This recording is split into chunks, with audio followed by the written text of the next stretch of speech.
محمد. عزیزان محترم، شب جمعہ ہے اور شب جمعہ کو خداوند متعال نے مغفرت اور رحمت کی شب قرار دیا ہے. شب جمعہ کے موقع پر اپنے تمام مرحومین کی ارواح کے ایثار ثواب کے لیے بالاخص علماء، عرفاء، فقہاء، شہداء، جن دوست احباب نے یہاں پر خدمتیں کی، دنیا سے رخصت ہوئے، ان سب کے لیے، اور آپ کے اور ہمارے اعزاء اقرباء جو دنیا سے رخصت ہوئے ان کے لیے بالاخص اگر والدین میں سے کوئی رخصت ہوئے ہوں، سب کے لیے ایک سورہ فاتحہ اور 3 مرتبہ سورہ اخلاص تلاوت فرمائیے. بسم اللہ الرحمن الرحیم. الحمد للہ رب العالمین الرحمن الرحیم مالک یوم الدین ایاک نعبد و ایاک نستعین اهدنا الصراط المستقیم صراط الذین انعمت علیہم غیر المغضوب علیہم ولا الضالین. بسم اللہ الرحمن الرحیم. قل هو اللہ احد اللہ الصمد لم یلد ولم یولد ولم یکن له کفوا احد. بسم اللہ الرحمن الرحیم. قل هو اللہ احد اللہ الصمد لم یلد ولم یولد ولم یکن له کفوا احد. بسم اللہ الرحمن الرحیم. قل هو اللہ احد اللہ الصمد لم یلد ولم یولد ولم یکن له کفوا احد. اللہم صل علی بار دیگر درود بھیجے گا محمد و آل محمد. محمد و آل محمد وعجل فرجہ. اعوذ باللہ من الشیطان الرجیم. بسم اللہ الرحمن الرحیم. الحمد للہ رب العالمین والصلاة والسلام علی سید الانبیاء والمرسلین حبیب الہ العالمین ابی القاسم محمد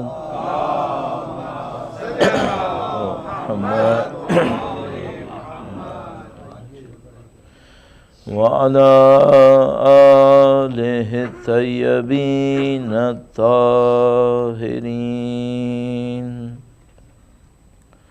سیما بقیت اللہ فی الارضین. قال اللہ تعالی فی کتابہ الکریم. بسم اللہ الرحمن الرحیم. ام حسبت ان اصحاب الكهف والرقیم كانوا من آیاتنا عجبا. درود بھیجے گا محمد و آل محمد.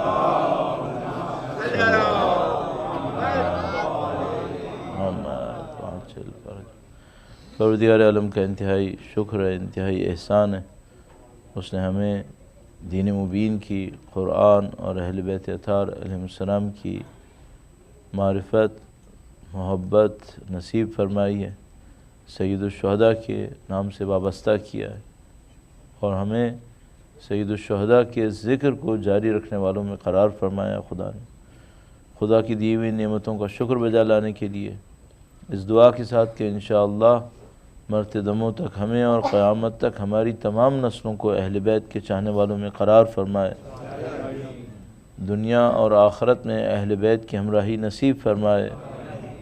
انشاءاللہ ان کے وارث کے ظہور کا دن دیکھنا نصیب فرمائے.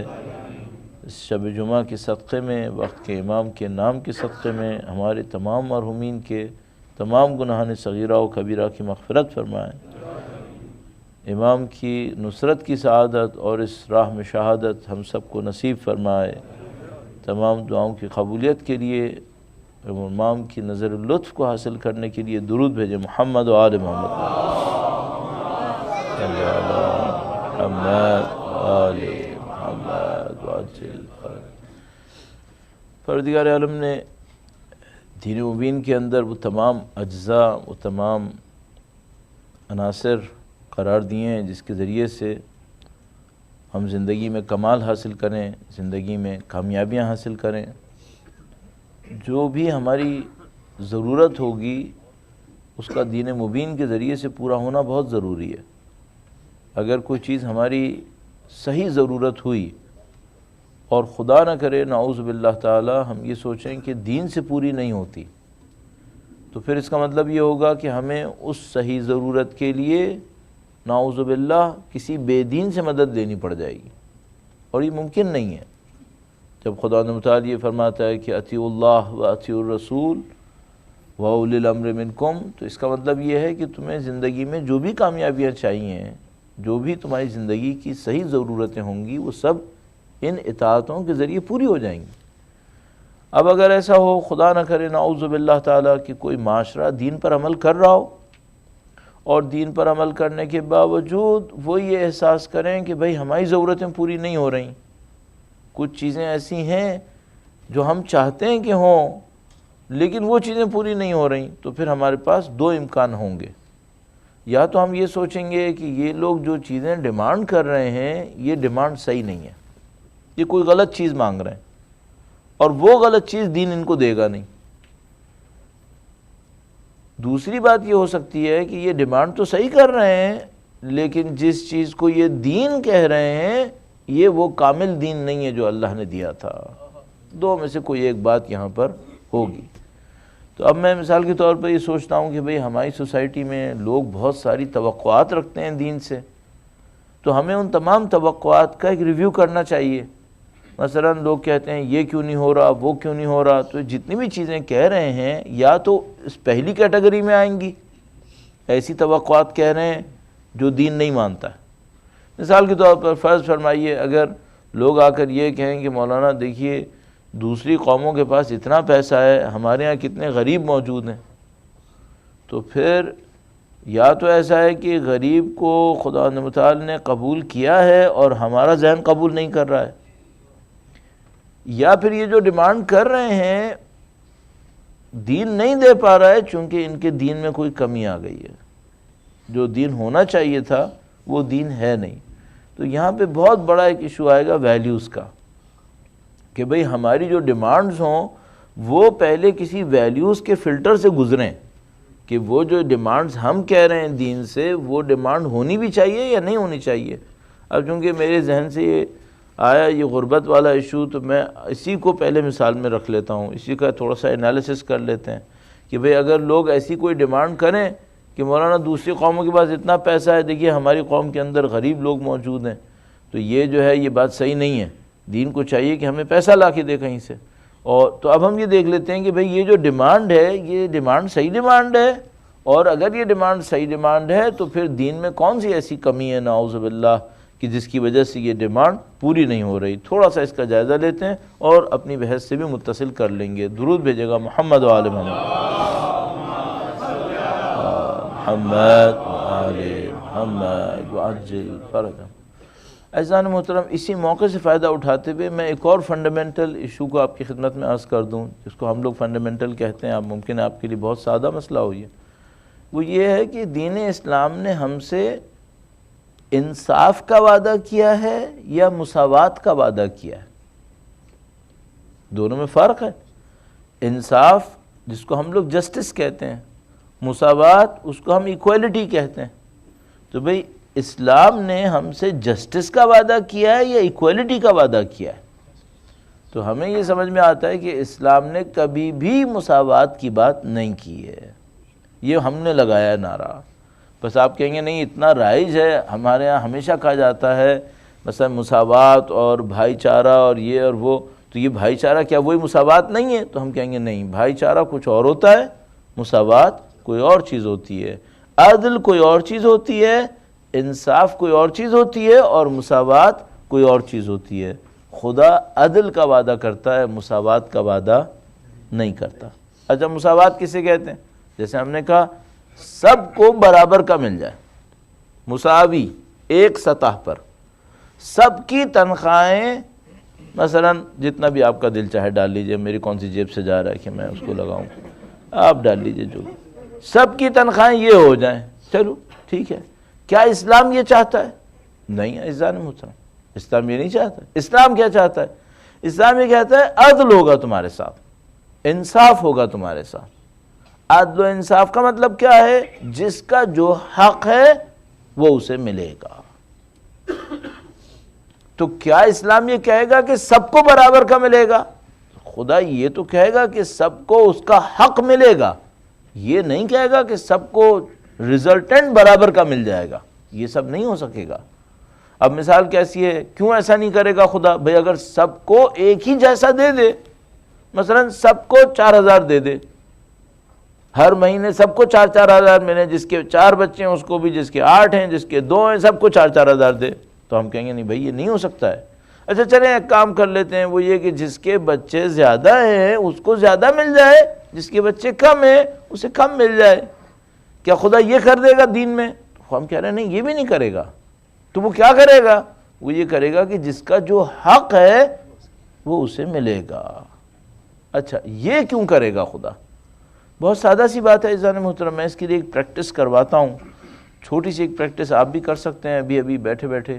وہ یہ ہے کہ فرض کر لیتے ہیں اگر کوئی مساوات کرے، اور مثال کے طور پر آج اگر اندازاً 17 نومبر کی تاریخ ہو، تو آج فرض کریں 17 نومبر 2017 کو 16 کو ہم نے مساوات کیا، سب کے پیسے جتنے تھے اس کمیونٹی کے لا کے ایک جگہ جمع کر دیے اور ساری فیملیز میں برابر کے تقسیم کر دیے۔ تو میں آپ سے ایک بات پوچھوں گا، 6 مہینے بعد جب یہ لوگ دوبارہ یہیں پہ جمع ہوں، بہت سارے تو واپس ہی نہیں آئیں گے، کام پورا ہو چکا ہے، لیکن اگر 6 مہینے بعد دوبارہ لائے گئے تو کیا سب کے پاس برابر کے پیسے ہوں گے؟ نہیں۔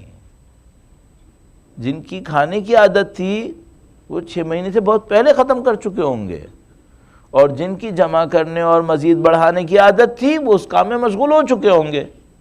اچھا فرض کر لیجئے آپ یہ کہتے ہیں 6 مہینے بعد دوبارہ مساوات ہوگی، چلیے دوبارہ مساوات کر لیں۔ 17 نومبر 2017 کو پھر جمع ہوتے ہیں، اب سب مساوی ہوں گے کیا؟ نہیں۔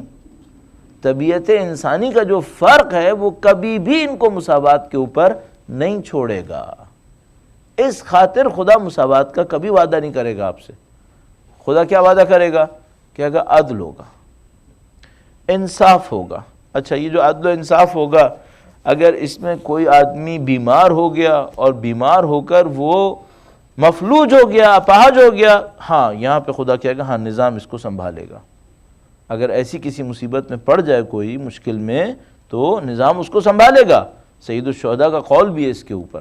تو کوئی مفلوج ہو گیا، اپاہج ہو گیا، بیمار ہو گیا، نہیں کمانے کے قابل ہوا، کوئی بچہ ایسا ہو گیا، کوئی شخص دیوانگی میں آ گیا، ان سب کو نظام سنبھالے گا، لیکن عدل کے ساتھ کام ہوگا۔ تو ڈیمانڈ اصلی یہ ہے۔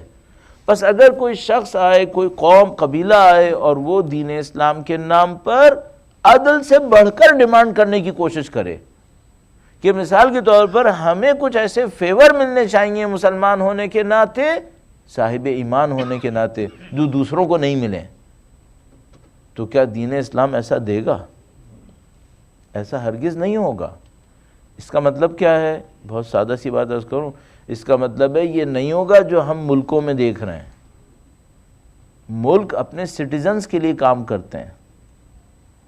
اگر آپ کے پاس اسی ملک کی سٹیزن شپ ہے اور آپ کے ساتھ دنیا میں کچھ ہوا تو یہ ملک آپ کے لیے کھڑا ہوگا، اور اگر سٹیزن شپ نہیں ہوئی پھر کچھ بھی نہیں ہوگا۔ اگر آپ کو سٹیزن شپ مل گئی تو فیورز ملیں گے، اور نہیں ملی تو شاید آپ ہی سے لوٹ لیں گے۔ ملک ایسے کرتے ہیں، خدا ایسے نہیں کرے گا، دین ایسے نہیں کرتا۔ بس دین یہ نہیں کہے گا کہ چونکہ تم ہمارے ماننے والے ہو ہم باقی انسانیت سے لوٹیں گے اور تمہیں دیں گے، یہ کبھی بھی نہیں ہوگا۔ اس کا مطلب کیا ہے؟ اگر کوئی یہ سوچ رہا ہے کہ امام تشریف لائیں گے، درود بھیجے گا محمد و آل محمد صلی اللہ علیہ محمد محمد وعجل ساری دنیا کی دولتیں وہاں سے جمع کر کے اہل ایمان کے سپرد کر دی جائیں گی۔ ایسا نہیں ہو سکے گا کہ امام کیوں یہ کام کریں گے؟ یعنی امام تشریف لائیں گے ظلم سے لڑنے کے لیے، نہ کہ نعوذ باللہ تعالی دین کی بنیاد پر صد نعوذ باللہ میں سے کہنے کی جسارت ہو رہی ہے کہ ایک اور ظلم اسٹیبلش کریں۔ نہیں، ظلم سے لڑنے تشریف لا رہے ہیں، نا انصافی سے لڑنے تشریف لا رہے ہیں۔ ہاں یہ کہ لوگوں نے مثال کے طور پر ظلم اور نا انصافی کر کے پیسوں کے انبار لگائے ہوئے ہوں، امام اس کو ختم کر دیں گے۔ جیسے کہ مولا کا فرمان ہمارے پاس موجود ہے، امام نے فرمایا جہاں کہیں پیسے کا انبار لگا دیکھو سمجھ جانا کسی کا حق ضائع ہوا ہے، کسی کا حق ضائع ہوا ہے، اس سے لڑنے آ رہے ہیں امام۔ بس ہم یہ توقع نہ کریں کہ امام ہمیں پیسہ دینے کے لیے تشریف لائیں گے، اور خدا نہ کرے نعوذ باللہ جو میں نے توقعات کی بات کی عزیزان محترم و اس لیے عرض کی، اگر یہ دور وہ دور ہو کہ ہم یہ سوچ رہے ہوں کہ امام تشریف لے آئے، اور ظاہر ہے کہ ہم سوچ رہے ہیں، ہم ہر روز دعا پڑھ رہے ہیں، ہم ہر روز عجل فرجہ الشریف کہہ رہے ہیں، اگر ہم یہ کہہ رہے ہیں تو پھر سب سے پہلے یہ سوچ لیجئے گا امامت سے ہماری توقعات کیا ہیں، وہ توقعات صحیح ہیں یا وہ توقعات صحیح نہیں ہیں۔ اور میں نے عرض کیا یہ ویلیوز کے اوپر جائے گا، یعنی ہم جو امام کی نصرت کے لیے تیاری کریں، سب سے بڑی تیاری یہ ہے کہ اپنی ویلیوز کو صحیح کریں، ایسی چیزیں ہمارے پاس نہ ہو جو امام کو پسند ہی نہیں ہے، اور خدا نہ کرے نعوذ باللہ ہم کو ایسی ڈیمانڈ رکھ دیں اپنے امام کے سامنے جو اصلا ان کے نظام میں صحیح ڈیمانڈ نہیں ہوگی۔ کیوں؟ اس کی وجہ یہ ہے کہ پچھلے مواقع پر ایسا ہو چکا ہے، ایسا ہو چکا ہے۔ جب حضرت موسیٰ علیہ السلام تشریف لائے تو بنی اسرائیل نے ان کے سامنے کچھ ایسی چیزیں رکھیں جو حجت خدا کو معلوم تھا یہ صحیح باتیں نہیں کر رہی ہے۔ یہاں تک بھی ہوا ہے کہ جب مشکلات میں پڑے تو ان سے کہا کہ اس سے پہلے کہ آپ آتے مشکلات تھیں، اب جب کہ آپ آئیں پھر بھی مشکلات ہیں۔ اس کا مطلب ہے یہ منتظر قوم کس بات کا انتظار کر رہی تھی؟ یہ نصرت کا انتظار نہیں کر رہی تھی، یہ آرام کا انتظار کر رہی تھی، یہ فتح کا انتظار کر رہے تھے کہ امام تشریف لائیں گے اور ساری دنیا کی فتوحات ہمیں بغیر لڑے نصیب ہو جائیں گی۔ خدا نہ کرے نعوذ باللہ تعالی ہمارے ساتھ ایسا نہ ہو جائے۔ اور یہ بہت بڑا چیپٹر ہے عزیزان محترم، نصرت کا، انتظار کا، اور چونکہ میں اس کے اوپر متعدد اشرے پڑھ چکا ہوں لہذا میں جرأت نہیں کرتا کہ بار بار پھر اسی کو پڑھوں۔ یہ پوری دنیا میں کئی دفعہ ہو چکا ہے کہ حجت خدا کا انتظار ہوا ہے، قوموں نے انتظار کیا ہے، اور اس کے اپنے قوانین موجود ہیں کہ انتظار کرنے والے کیا غلطیاں کرتے ہیں، انتظار کرنے والوں کو کیا کرنا چاہیے کہ وہ غلطیاں نہ کریں۔ لب لباب میں نے آپ کی خدمت میں عرض کیا، سب سے امپورٹنٹ کام یہ ویلیوز کو صحیح کریں۔ یہ ویلیوز کہاں ریفلیکٹ ہوتی ہیں؟ یہ ریفلیکٹ ہوتی ہیں آپ کی اور میری پسند اور ناپسند میں۔ اب میں ایک چھوٹی سی مثال عرض کروں گا آپ کی خدمت میں، درود بھیجے گا محمد و آل محمد۔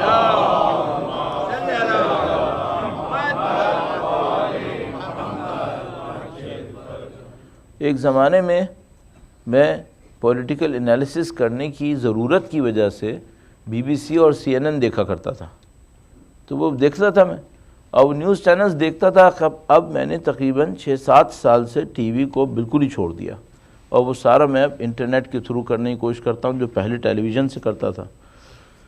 الحمدللہ زندہ ہوں اور کوئی مشکل پیش نہیں آئی ہے، ورنہ پہلے لوگ بہت ڈرا رہے تھے کہ بھئی ٹی وی نہیں ہوگا، سب ہوگا کیا پھر، تو وہ سارے مسائل۔ تو وہ جب میں دیکھا کرتا تھا تو کسی نے مجھ سے، اب میں نہیں بتانا چاہ رہا کس نے، بہرحال کسی نے مجھ سے سوال کیا اور کہا کہ یہ بتائیے کہ جب امام تشریف لائیں گے تو یہ چینلز چل رہے ہوں گے؟ صحیح، چلیے میں تھوڑا سا اضافہ کر لیتا ہوں، تو بہت شرافت کی باتیں ہیں BBC اور CNN۔ کیا کوئی امکان ہے کہ امام تشریف لائیں اور انٹرٹینمنٹ چینلز چل رہے ہوں؟ ہے کوئی امکان؟ تو آپ کو اور مجھے اچھی طرح پتہ ہے کہ 1% امکان بھی نہیں ہے کہ یہ جو اس وقت انٹرٹینمنٹ کے نام پر آ رہا ہے یہ امام کے واپس آنے پر بھی چلے، امام کے دور اقتدار میں یہ چلے۔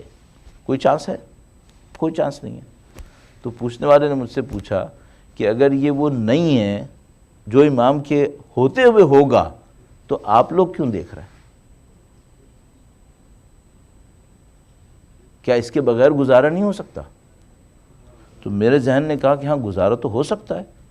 جو ہم ٹی وی پہ دیکھ رہے ہیں اس میں ایک بے پردہ مثلا فلاں کو دیکھ رہے ہیں فلاں کو دیکھ رہے ہیں، اس کی جگہ ہم ٹیکسٹ پڑھ سکتے ہیں. ضروری ہے کہ ٹی وی دیکھیں؟ ٹیکسٹ پڑھ لو، اس میں دسیوں فلٹر لگا کر ساری مصیبتوں کو ہٹایا جا سکتا ہے، کوئی مسئلہ ہی نہیں ہے. تو میں نے کہا ہاں بھائی یہ تو ہو سکتا ہے. تو انہوں نے کہا پھر آپ وہ کریں، آپ گناہ کیوں کر رہے ہیں؟ تو میں چلیے آپ نیوز چینل آپ دیکھ لیجئے، فرض کر لیجئے کوئی کیا مجھے انفارمیشن کے چینلز دیکھنے ہیں، چلیے وہ بھی دیکھ لیجئے. یہ بتائیے انٹرٹینمنٹ کے چینل آپ کیوں دیکھ رہے ہیں؟ پھر انہوں نے باقی بچنا ہے کیا؟ تو ہمارے پاس کوئی جواز نہیں ہے. اچھا خدا نہ کرے نعوذ باللہ تعالی اگر ہم نے اپنی کلچر صحیح نہیں کی اور امام نے آ کر یہ سب بند کرنا شروع کیا تو ہم وہ ہوں گے جو امام سے کہیں گے ہاں مولا ہم بھی یہی چاہ رہے تھے، یا ہم وہ ہوں گے نعوذ باللہ جن کو پہلے دن تو بڑی دشواری ہو جائے گی کہ یہ کیا ہو گیا. تو عزیزان محترم، جس چیز کا مجھے اور آپ کو کنفرم پتہ ہے کہ امام کو پسند نہیں ہے اور اس کے بنا زندگی گزر بھی سکتی ہے. آپ ممکن ہے مجھے فوراً کہیں کہ بھئی مولانا یہ تو پھر آپ جہاز میں جاتے ہیں، آپ ایئرپورٹس پہ جاتے ہیں، اتنے بے پردہ لوگ وہاں پر ہوتے ہیں، آپ وہاں کیوں جاتے ہیں؟ تو میں ان سے کہوں گا کہ میں سائیکل پہ پاکستان نہیں جا سکتا ہوں، مجھے جہاز پہ جانا ہے، اس کے علاوہ کوئی راستہ ہی نہیں ہے. اگر مجھے مثلا ہیوسٹن میں آنا ہے تو یہاں پہ بازار میں کہیں نہ کہیں جانا پڑے گا، یہاں بے پردہ نظر آئیں گے، چلو وہ نظر آئیں گے، میرے ہاتھ میں ہے بھی نہیں. لیکن ٹی وی آن کروں یا نہیں کروں یہ تو میرے ہاتھ میں ہے، یہ چینل لگاؤں یا نہیں لگاؤں یہ تو میرے ہاتھ میں ہے، اس کو کیوں لگا رہا ہوں میں؟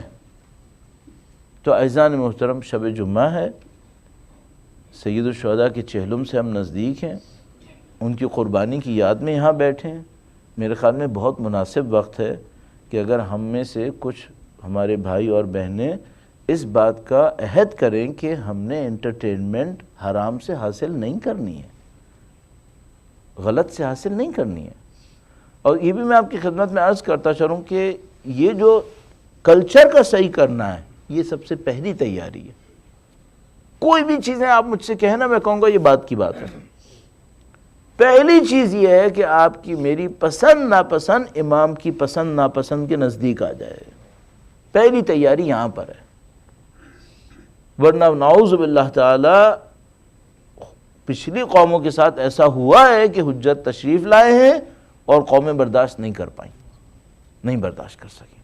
تو ایسا تو اس دفعہ نہیں ہونا ہے. امام تشریف لائیں گے، سوائے فتح و نصرت کے کوئی راستہ ہی نہیں ہے. لیکن صرف ایک مشکل رہ جائے گی، ہم کہاں ہوں گے؟ یہ نہیں ہوگا کہ امام تشریف لائیں تو کوئی قوم ساتھ نہ دے، نہیں، قومیں تو مل جائیں گی ساری، اور قطعاً ہونا ہے. اللہ کے رسول نے وعدہ کیا ہے، بلا تردد وعدہ ہے. تو یہ تو ہوگا، لیکن صرف ایک فرق ہے، ہم کہاں ہوں گے؟ اگر ہماری ثقافت وہ ثقافت نہیں ہوئی تو نعوذ باللہ تعالی ہم کسی مشکل میں نہ پھنس جائیں. اللہ انشاءاللہ ہم سب کے ایمان کی حفاظت فرمائے، ہمیں اپنے امام کی نصرت کی تیاری کرنے کی سعادت نصیب فرمائے انشاءاللہ. درود بھیجے گا محمد و آل محمد.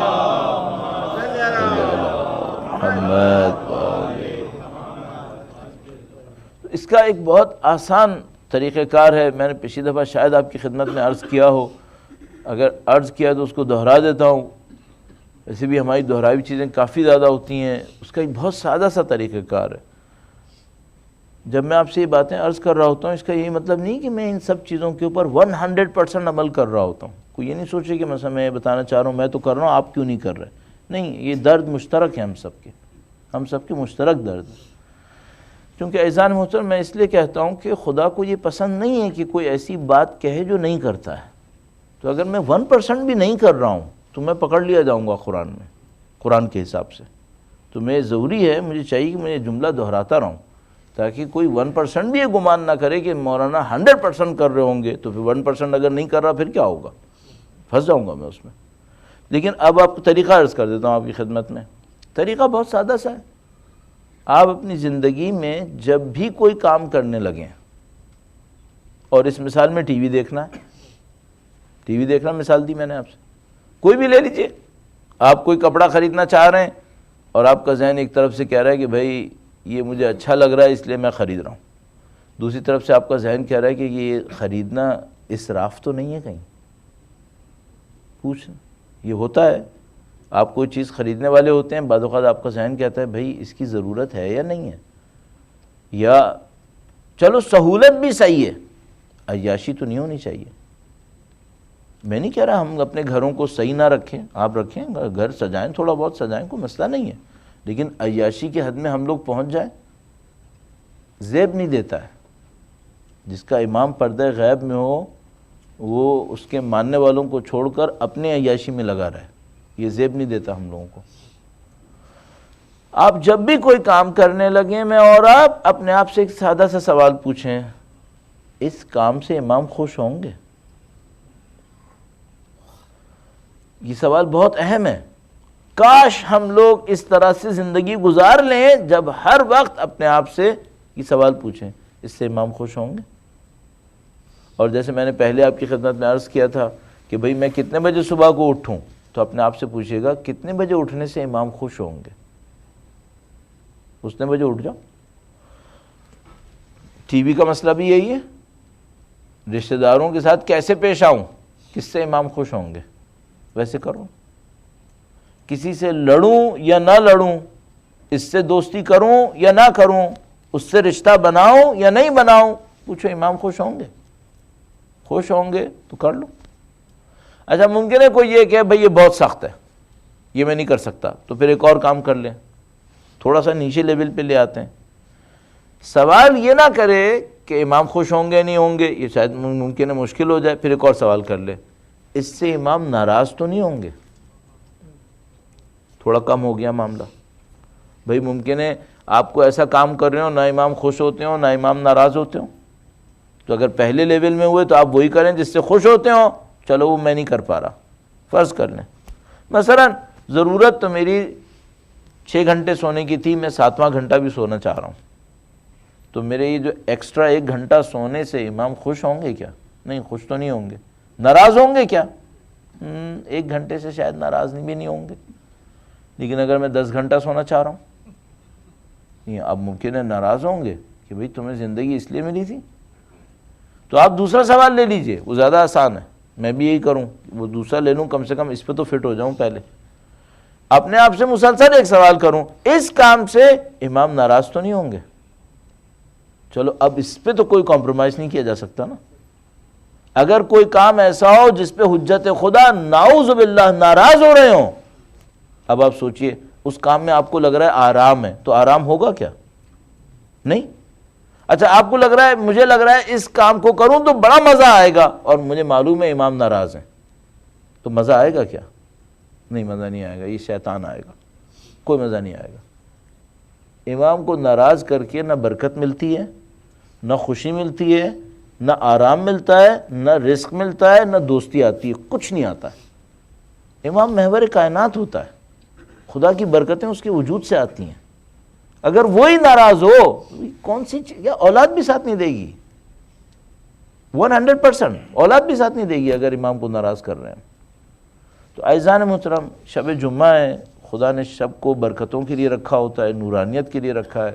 تو بعض اوقات اس شب کے صدقے میں ہم جیسے بولنے والوں کی ایسی باتیں جو اور دوسری شبوں میں اثر نہیں کرتی، اس شب میں اثر کر جاتی ہیں. ویسے تو منبر کا سہارا ہمیشہ رہتا ہے، منبر کے صدقے میں ہی اثر ہوتا ہے، اور تو کسی چیز کا ہمیں لگتا نہیں ہے. تو جو اثر کی باتیں ہیں وہ یہی ہیں جو میں نے آپ کی خدمت میں عرض کی. ایک دفعہ میں اس کو اور دہرا دیتا ہوں. درود بھیجے گا محمد و آل محمد.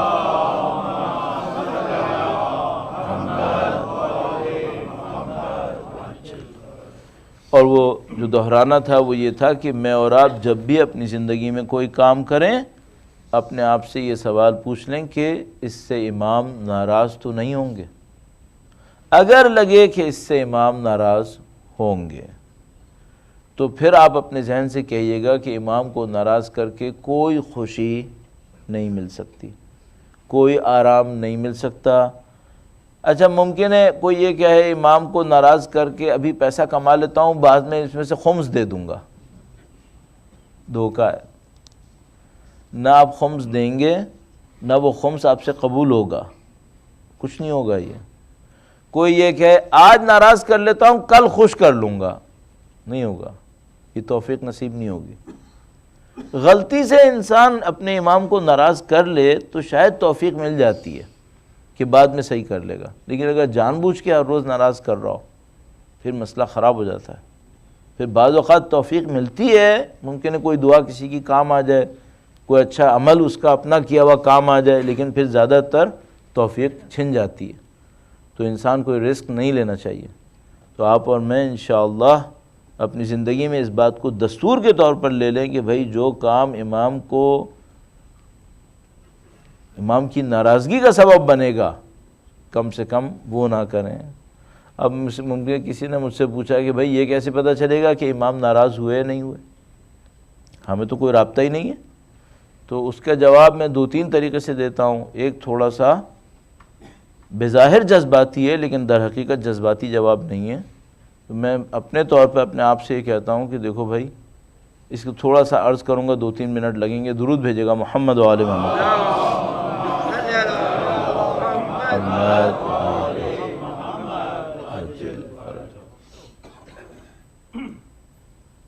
میں اپنے طور پہ یہ سوچتا ہوں کہ فرض کریں اگر میرے گھر پر کوئی آئے اور کھٹکھٹا کر میرا نام لے کر کہے کہ مجھے ملنا ہے، ویسے تو بلا وقت لیے نہیں آنا چاہیے، لیکن اگر کوئی آ جائے ایک دفعہ کہے، ممکن ہے میں کہوں بھائی نہیں مل رہا، نہیں جواب ہی نہیں دوں گا، ممکن ہے دوسری دفعہ بھی کہوں میں جواب نہیں دیتا، لیکن اگر کوئی واقعاً میرے گھر کے سامنے آ کے بیٹھ جائے، صحیح ہے، اور بار بار مجھے ہی پکارے جائے اور درد مندی سے پکارے، اچھا اب ٹائم بھی نہیں لیا اس نے، میں جانتا بھی نہیں ہوں، آپ خود مجھے بتائیے آپ ملیں گے یا نہیں ملیں گے؟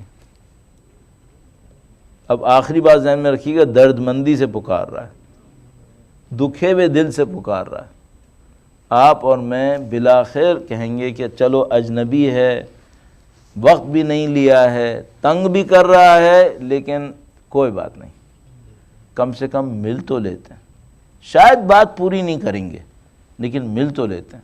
تو میں ایک بات سوچتا ہوں، ہم لوگوں نے 30 40 سال امام حسین کو پکارا ہے، اور بعض اوقات تو چلو سادہ سادہ پکارا ہے، لیکن بہت دفعہ درد مندی سے پکارا ہے۔ کیا امام نے ان دلوں پر نظر لطف نہیں کی ہوگی؟ ممکن نہیں ہے، یہ ممکن نہیں ہے کہ ہم نے 30 40 سال اگر نمائش میں پکارا ہوتا نا پھر مشکل تھی، اگر ہم نے دکھاوے کا پکارا ہوتا، اپنی دنیاؤں کے لیے پکارا ہوتا پھر مشکل تھی، دنیا دے دیتے محبت نہ دیتے، لیکن اگر درد مندی سے پکارا ہے امام کو، اب ممکن نہیں ہے کہ انہوں نے ہمارے دلوں پہ نظر لطف نہ کی ہو، نظر کرم نہ کی ہو۔ تو اعزان محترم، مجھے تقریباً یقین ہے اس بات کا، آپ کہیے 100% یا 100% کے نزدیک، کہ جس نے امام کو لمبی مدت درد مندی سے پکارا ہو اس کے دل پر یقیناً نظر اہل بیت اطہار آ چکی ہوگی، اور اس کے دل کو یہ معلوم نہ چلے کہ امام حسین کو کیا پسند ہے اور کیا نہیں پسند، یہ ممکن نہیں ہے۔ یہ رابطے مادیات کے رابطے نہیں ہیں۔ دیکھیے فرض کر لیجئے مجھے کوئی گاڑی پسند ہو، میں نے 20-25 سال وہ گاڑی استعمال کی ہو، تو کیا یہ گاڑی مجھے پہچانتی ہے؟ نہیں، کوئی بھی چور اٹھا کے لے جائے گا، گاڑی تو کچھ نہیں کہے گی کہ 20 سال تو میں کسی کے اور کے ساتھ تھی۔ اہل بیت کچھ اور ہیں، یہ خاندان با وفا ہے، اس خاندان میں ایک کرامت ہے، کسی نے ایک دفعہ بھی ڈھنگ سے رابطہ جوڑ لیا ہو یہ ترک نہیں کرتے ہیں پھر۔ تو ہم نے 25-30 سال انہیں پکارا ہو، دل سے پکارا ہو، اور انہوں نے ہمارے دلوں پر رابطے نہ دیے ہوں، ممکن نہیں ہے۔ خود فرماتے ہیں ہمارے شیعہ ہماری خمیر سے خلق ہوئے ہیں، ہماری مٹی سے خلق ہوئے ہیں۔ تو اعزان محترم، ابتداءً مٹی سے خلق ہوں یا بعد میں محبت کے نتیجے میں وہ مٹی نصیب ہو گئی ہو، یہ دونوں راستے کھلے میں ہمارے پاس۔ تو اعزان محترم، ہمارے پاس یہ محبت دلوں کے اندر موجود ہے، صرف ایک خطرہ ہے اگر بار بار اس محبت کو نظر انداز کریں گے، خدا نہ کرے نعوذ باللہ تعالی یہ محبتیں ہم سے چھن نہ جائیں کہیں۔ خدا کفران نعمت کو لمبی مدت تک برداشت نہیں کرتا ہے۔ تو یہ آپ نے اور میں نے اپنی زندگی میں یقیناً دیکھ لیا ہوگا، اور میں آپ کو صرف یاد دلا رہا ہوں، یقیناً آپ نے اپنی زندگی میں یہاں پہ رہتے ہوئے تو یقیناً دیکھ لیا ہوگا کہ کسی کے باپ دادا کتنے امام حسین کو چاہتے تھے اور اب اس کے بچوں کو امام کا نام بھی نہیں پتا۔ یہ آپ نے دیکھ لیا ہوگا ابھی۔ اور یہ کیوں ہوا ہے؟ صرف ایک ریزن ہے، کوئی کفران نعمت کیا ہے، ورنہ یہ خاندان نہیں چھوڑتا۔ ہمیں بالآخر 40 نسلوں کے بعد بھی نوازا ہوا ہے نا ابھی تک۔ کتنی غلطیاں ہم لوگوں نے کی ہوں گی، ابھی تک نوازا ہوا ہے، تو یہ اگلی نسل کو کیوں نہیں نوازیں گے؟ اگلی نسل کو بھی نواز دیتے اگر بیچ میں کوئی بڑا کفران نعمت نہ ہوتا۔ تو اعزان محترم، انشاءاللہ آپ اور میں اس کا خیال کرنا ہے، اور زیادہ خیال کر لیں گے انشاءاللہ نصیب ہوگا۔ درود بھیجے گا محمد و آل محمد۔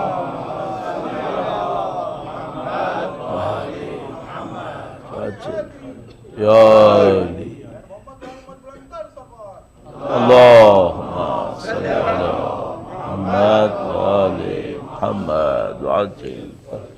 تو یہ پہلا مرحلہ ہو سکتا ہے، اس کو ہم پہلا مرحلہ کہہ سکتے ہیں کہ آپ اپنی زندگی کے اندر میں اور آپ اس سوال کو اپنی ایک حکمت عملی بنا لیں، اسٹریٹجی بنا لیں کہ زندگی میں وہ کام نہیں کریں گے جو امام کو پسند نہیں ہوگا۔ دوسرا کام کیا ہو سکتا ہے؟ تیاری کا دوسرا لیول، ایک لیول تو یہ ہو گیا۔ اچھا، یہ معاشرے سے شروع کریں یا اپنے آپ سے شروع کریں؟ اپنے آپ سے، معاشرہ بعد میں۔ انسان جب بھی کوئی کار خیر کرتا ہے پہلے اپنے آپ کو پہنچانا چاہتا ہے۔ اگر میں پوری دنیا کے بھوکوں کو پیٹ بھرنے کی کوشش کرتا ہوں تو پہلے اپنا پیٹ بھر چکا ہوتا ہوں، ورنہ لمبی مدت میں تو میں مر جاؤں گا۔ کیسے کر سکتا ہوں پھر اچھا کام؟ آپ اور میں اگر سید الشہداء کی کوئی خدمت کریں گے پہلے اپنی زندگی میں کریں تاکہ ہم معاشرے میں مؤثر بھی ہو سکیں، ورنہ اگر ہم اپنی زندگی میں نہیں کریں گے تو معاشرے پہ بھی کوئی اثر نہیں ڈال پائیں گے ہم لوگ۔ لہذا بہت سارے کام ایسے ہیں کہ جو ڈھنگ سے نہ ہونے کی وجہ سے تاثیر نہیں دے رہے۔ میں ایک عجیب مثال اور آپ کی خدمت میں عرض کرنا چاہ رہا ہوں، پہلے اس کو عرض کر دوں۔ بس پہلا مرحلہ یہ ہو گیا، اب دوسرا مرحلہ کیا ہے؟ دوسرا مرحلہ بہت سادہ ہے۔ جیسے ہی آپ کو یہ پتا چلے کہ بھائی یہ کام امام کو پسند نہیں ہے، ان کا انداز یہ ہے، اب آپ اپنی زندگی اسی پہ ڈھالیں۔ یہ کام جز وقتی نہیں ہے۔ حضرت میثم تمار کیا جز وقتی محب امیر المومنین تھے؟ یا مثلا حضرت سلمان فارسی، حضرت ابو ذر، حضرت مقداد اور سائر شیعیان امیر المومنین، کیا یہ لوگ جز وقتی تھے؟ نہیں، ان کی زندگی صبح سے رات تک اسی میں تھی۔ یہ کماتے ویسے تھے جیسے مولا چاہتے تھے، خرچ ایسے کرتے تھے جیسے مولا چاہتے تھے۔ ہم لوگ یہ سب نہیں کرتے۔ نعرہ صلوات،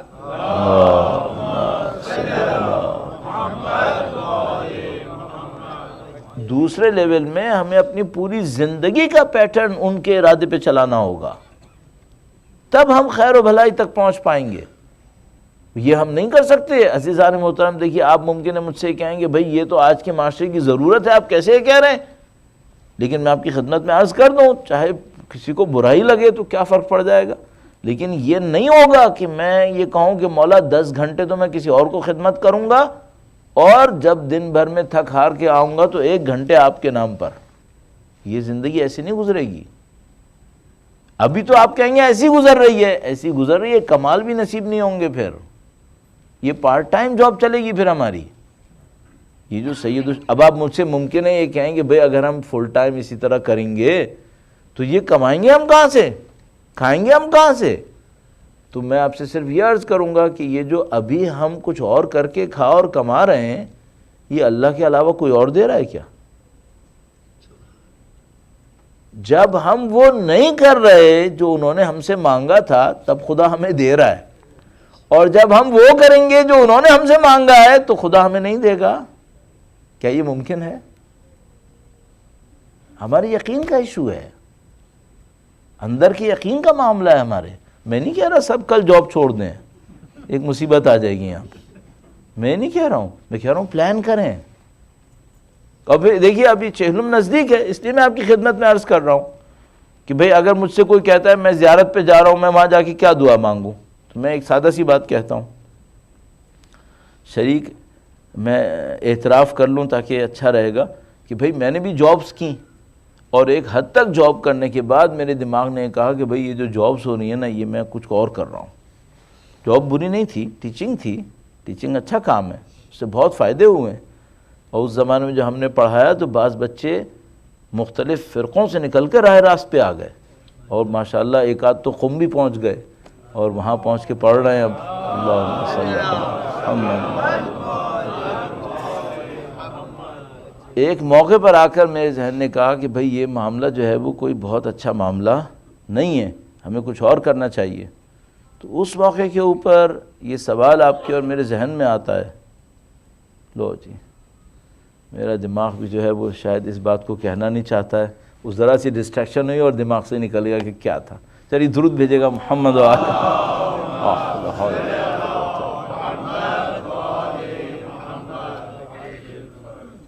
پتہ نہیں میں کیا عرض کرنا چاہ رہا تھا. میں ایک بات عرض کروں آپ کی خدمت میں.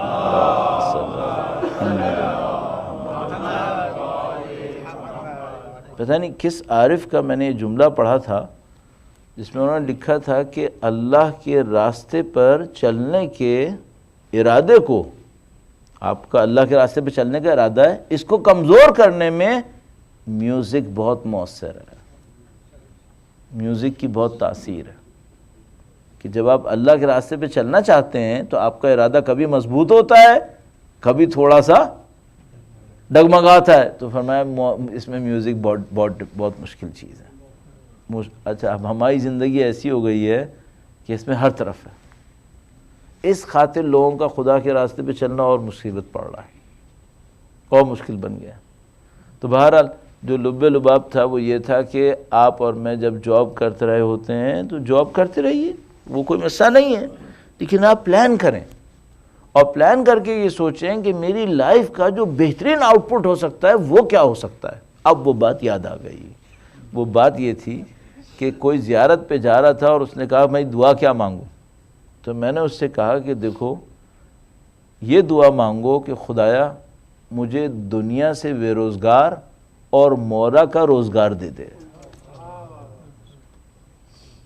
نعرہ صلوات. اللہم صلی علی محمد و آل محمد. میں نے کہا بھائی دیکھو ساری دنیا کے روزگار لے لیے ہم نے، نوکریاں کر لی ہیں، ہم لوگوں کی عمریں گزری جا رہی ہیں، کسی بھی وقت یہ ٹریک ختم ہو جائے گا. جا کے وہاں پہ امام سے کہو کہ مولا آپ کے تو بڑے نوکر ہیں، آپ کی بڑی نوکری کرنے والے ہیں، کاش ایک جاب ہمیں بھی دے دیں. تو وہ ہم سے پوچھیں گے میری خاطر دوسروں کی جاب چھوڑنے کو تیار ہو؟ کم ملے تب بھی آ جاؤ گے؟ تو آپ کو بس یہ کہنا ہوگا ہاں مولا کم پہ بھی آ جائیں گے. پھر دیکھیں شاید کوئی نوکری ملی جائے. یہ جسارت جرأت اگر آپ کے اور میرے اندر آ گئی کہ ہم ان کے دی ہوئی غربت پہ بھی خوش رہیں، کاش ہم میں یہ جرأت آ جائے کہ ہم مولا سے کہیں مولا آپ کے بغیر کی امارت وہ اچھی نہیں لگ رہی، آپ کی دی ہوئی غربت وہ اچھی ہے. کیا ایسا نہیں ہونا چاہیے؟ ذرا دل کو مضبوط کرنا پڑے گا، کیونکہ جیسی ہی جاب چھٹی یہ کہنے کے بعد تو آپ کہیں گے ارے یہ تو لگ رہا ہے پورا ہو گیا معاملہ خراب. نہیں، آپ کو اور مجھے طلب کرنا ہے. پھر دیکھیں مولا کہاں پہنچائیں گے اللہ جانتا ہے، وہ کہاں لے کے جائیں گے، یقیناً بہتر ہی لے کے جائیں گے. لہذا کبھی کسی نے پوچھا کہ بھئی ہمیں مولا سے کیا مانگوں، تو میں اس سے عرض کرتا ہوں، کہتا ہوں بھائی مولا سے کچھ مت مانگو، جو وہ خود جانتے ہیں بہتر دیں گے. تم مانگو گے بلا جب کوئی لولی لنگڑی چیز لے کے آ جاؤ گے. ان سے کہو وہ دے دیں، باقی وہ جانتے ہیں کیا دینا ہے. تو میں امام سے کہوں مولا مجھے کہاں جاب دیں، تو میں کہتا ہوں یہ مت کہو، یہ کہو مولا اپنے پاس روزگار دے دیں، اپنے در سے روزگار دے دیں. کہاں دیں آپ کی مرضی. کم دیں زیادہ دیں، خوشی آپ کی، جہاں پہ آپ خوش وہ دے دیں۔ ہمت کرنا چاہیے، ہمت کرنا چاہیے انسانوں کو۔ اچھا ایک بات ہے وہ کہ کم دیں گے یا زیادہ دیں گے؟ کبھی ہوا ہے انہوں نے کم دیا؟ کبھی ہوا ہے آج تک؟ آپ نے کوئی واقعہ سنا ہے کسی نے امام سے دنیا مانگی ہو امام نے نہیں دی ہو؟ محبت مانگیں، دنیا مت مانگیں۔ دنیا آئے گی چلی جائے گی، بعض اوقات آتی ہے کام بھی نہیں آتی کم بخت۔ محبت مانگیں، ان کی محبت اکثیر ہے، ہر بیماری کا جڑ کی خاتمہ کر دیتی ہے، ہر بیماری کو ختم کر دیتی ہے۔ تو ہمیں اور آپ کو، جو میں آپ کی خدمت میں عرض کر رہا ہوں اس لیے عرض کر رہا ہوں تاکہ مجھے بھی یاد رہے کہ بھئی مجھے اس طرح سے زندگی گزارنی چاہیے، تو مجھے اور آپ کو ان کی نوکری مانگنی چاہیے، ان کی محبت مانگنی چاہیے۔ عزیزان محترم، یہ کہاں ہم ان چیزوں میں لگیں گے جہاں پہ دنیا والے لگے ہوئے ہیں؟ آپ کہیں گے بھئی ہم چھوڑ دیں، میں کہہ رہا ہوں مت چھوڑو، مانگو ان سے، وہ بتائیں گے پھر کیا کرو۔ موقع دیں تو لے لو، موقع دیں تو عمل کرو۔ تو عزیزان محترم، یہ جو موقع ہے یہ بڑا سنگین ہے۔ آپ جانتے ہیں کہ بہت ساری ایسی علامتیں پوری ہو رہی ہیں جن کو دیکھ کر لوگ کہہ رہے ہیں کہ شاید امام تشریف لانے والے ہیں، بہت سارے لوگ ایسی باتیں کر رہے ہیں۔ تو درود بھیجے گا محمد و آل محمد،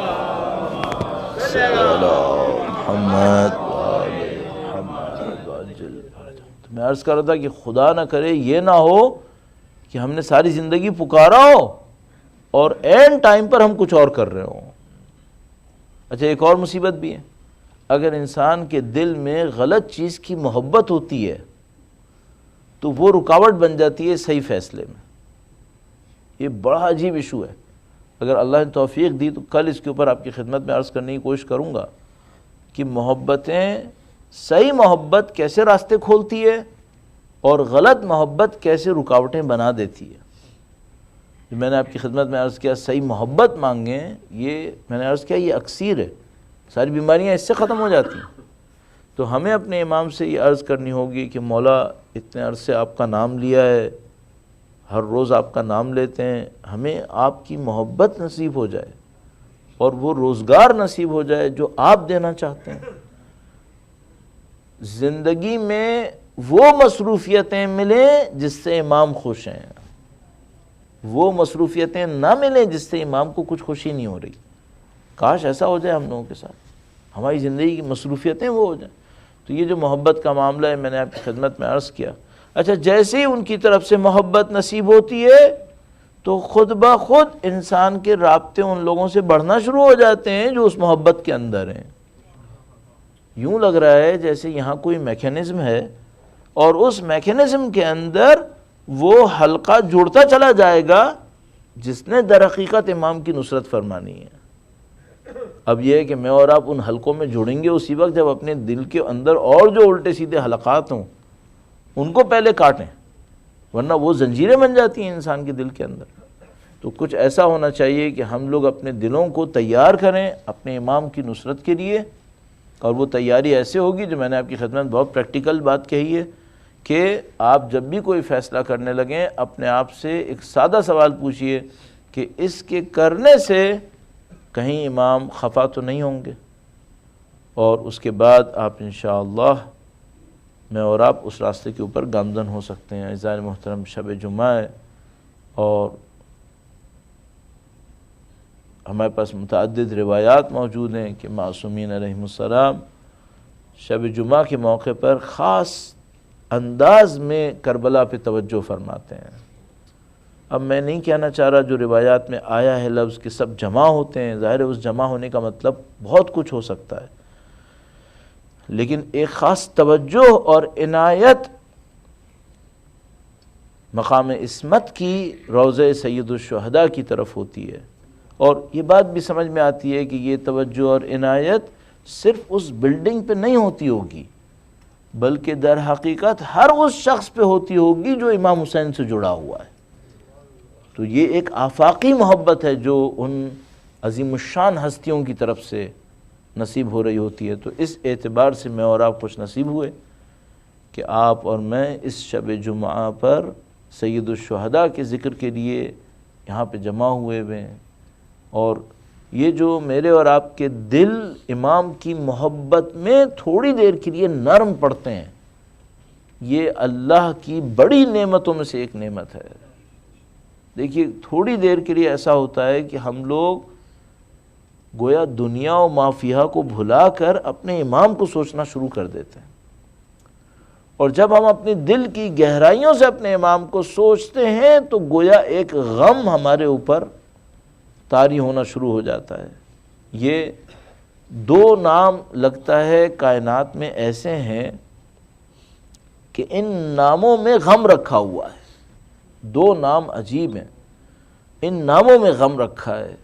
اور اگر میں اس کو عرض کرنے کی کوشش کروں، لگتا ہے جیسے ایک سیدہ طاہرہ کا اسم گرامی ہے۔ یہ نام عجیب نام ہے، یعنی اعزائے محترم میں نے یہاں تک دیکھا ہے کہ کسی محفل میں بی بی کے فضائل بیان کرنے لگتا ہوں اور لوگ رو رہے ہوتے ہیں، سمجھ میں نہیں آتا بعض اوقات اس نام میں کیا غم ہے، اس نام میں کیا تاثیر ہے۔ اور ظاہر ہے کہ یہ سمجھنا مشکل نہیں ہے اگر کوئی سیدہ کا وہ ایک جملہ پڑھ لے کہ مجھ پر وہ غم ٹوٹے، تو جس بی بی پر اتنے غم ٹوٹے ہوں اس کے نام میں غم کیوں نہ ہو، اس میں لوگوں کا گریہ کیوں نہ ہو۔ اور دوسرا نام جو انبیاء نے اعتراف کیا، جیسا کہ حضرت آدم نے کہا کہ خدایا تو نے 5 نام مجھے سکھائے، ہر نام میں عظمت تھی، ہر نام میں میرے دل کو سکون ملا، لیکن خدایا یہ شبیر کا نام کیسا ہے، جب یہ نام لیتا ہوں تو میرے دل سے آہ نکلتی ہے۔ تمام انبیاء کرام خداوند متعال سے گویا یہ راز دریافت کرتے رہے، اور خدا سب کو بتاتا رہا کہ میرا حسین کربلا میں شہید ہوگا۔ عزیزو ایسا عجیب مرحلہ ہے، ہمارے پاس روایت موجود ہے سید الشہداء جب دنیا میں تشریف لائے، ایک موقع کے اوپر اللہ کے رسول امام حسین کو دیکھ کر خوش ہوتے رہے، پھر اچانک گریہ کرنا شروع کر دیا۔ زیارت سید الشہداء میں 3 شعبان کی زیارت میں یہ جملہ درج ہوا، ایک مفہوم اس کا یہ بنتا ہے، سلام ہو اس پر جس کی شہادت پر ولادت سے پہلے گریہ ہوا، اس کی شہادت پر ولادت سے پہلے گریہ ہوا۔ سید الشہداء کی ذات مقدس ایسی ایک ہستی ثابت ہوئی۔ عزیزو کس کے مصائب آپ کی خدمت میں چند منٹس میں عرض کروں تو عزیزو پتہ نہیں کیوں میرا دل چاہتا ہے اس لمحے کو آپ کی خدمت میں عرض کروں جب امام حسین خیمے پر آئے اور ایک ماں سے اس کا بچہ مانگا۔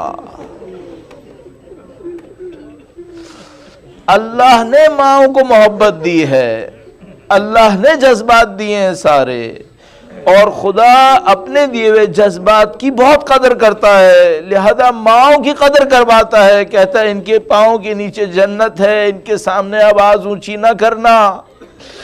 جب خدا کسی ماں کو امتحان میں ڈالتا ہے تو خود ماں کے لیے ہمت کا سبب بنتا ہے، لہذا خداوند متعال فرماتا ہے کہ موسیٰ کی ماں جب بے تاب ہونے لگی وَرَبَطْنَا عَلَىٰ قَلْبِهَا، تو ہم نے اس کے دل کو مضبوط کیا۔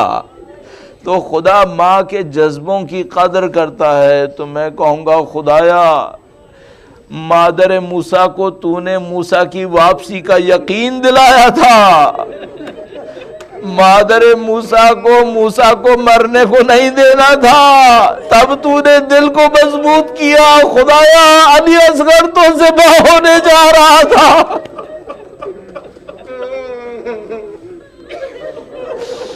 یہ تو ذبح ہونے جا رہا تھا، خدایا تو نے مادر موسیٰ کے دل کو مضبوط کیا، یہ بتا علی اصغر کی ماں کے دل کو کتنا مضبوط کیا تو نے۔ اس مقدرہ معظمہ نے کوئی سوال نہ کیا، بس اتنا کہا کہ میرے مولا جو یہاں سے جاتا ہے وہ واپس نہیں آتا۔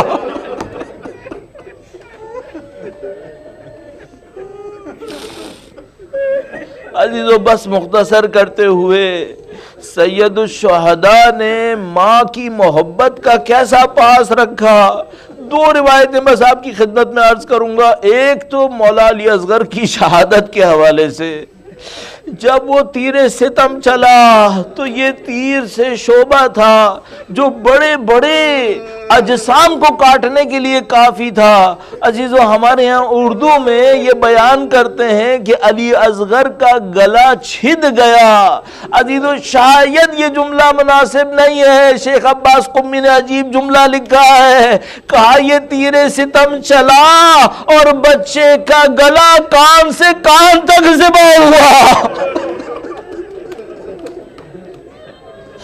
تو عزیزو بچہ ذبح ہوا۔ اب سید الشہداء اس مذبوح لاشے کو لے کر اس کی ماں کے پاس کیسے جاتے؟ سید الشہداء سارے لاشیں ایک خیمے کے اندر جمع کر رہے تھے، لیکن عزیزو اب دو امکان تھے، یا تو سید الشہداء علی اصغر کا لاشا اس خیمے میں رکھتے جہاں باقیوں کے لاشیں رکھے تھے، یا امام حسین اصغر کا لاشا لے کر ماں کے پاس واپس آتے، لیکن امام حسین نے دونوں میں سے کوئی کام نہیں کیا، خود شمشیر سے قبر کھود دی ہے، خود علی اصغر کو لٹایا ہے۔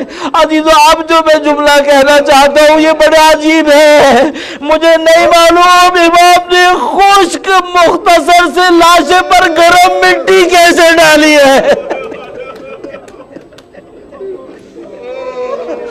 6 مہینے کے بچے کا بغیر پانی کا لاشا کتنا مختصر ہوا ہوگا، اس کو کربلا کی گرم مٹی میں لٹانا اور پھر گرم مٹی کو اس کے اوپر ڈالنا۔ اور عزیزو جب امام وہ قبر بنا کے کھڑے ہوئے ہوں گے تو آپ اپنے دل سے پوچھیں، جب قبر تیار ہوتی ہے تو پانی ڈلتا ہے یا نہیں ڈلتا؟